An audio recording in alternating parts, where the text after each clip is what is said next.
L'entreprise Duvivier Canapé déménage de Lussac-les-Châteaux pour s'installer à Husson-du-Poitou dans la Vienne.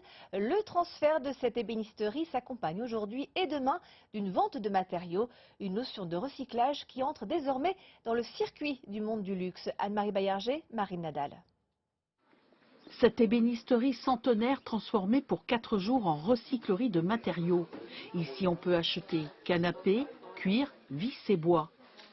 J'ai vu qu'il y avait aussi pas mal de cuir qui... Oui, ben, ça, les cuirs, ça part bien aussi.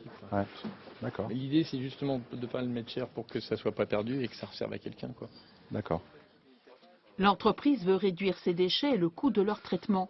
L'économie circulaire est aussi au cœur de ses projets. Je prends l'exemple du bois qui est issu de forêts éco-gérées, mais qui est aussi issu de l'industrie nautique, qui sont des bois massifs, du hêtre massif, qui est un bois dur, qui constitue les châssis des canapés. Par exemple, sur les tissus, on utilise de plus en plus de tissus issus du recyclage, de l'industrie de la mode. Cette démarche écologique est accompagnée d'une modernisation de l'outil de travail. En décembre prochain, cette ébénisterie fera peau neuve, mais à Husson-du-Poitou. Alors voilà, là, nous arrivons sur le nouveau site. Donc finalement, on regroupe les deux entre ici la sellerie et ici l'ébénisterie. Ce rapprochement et cette modernisation vont permettre d'obtenir de nouveaux débouchés axés sur le haut de gamme.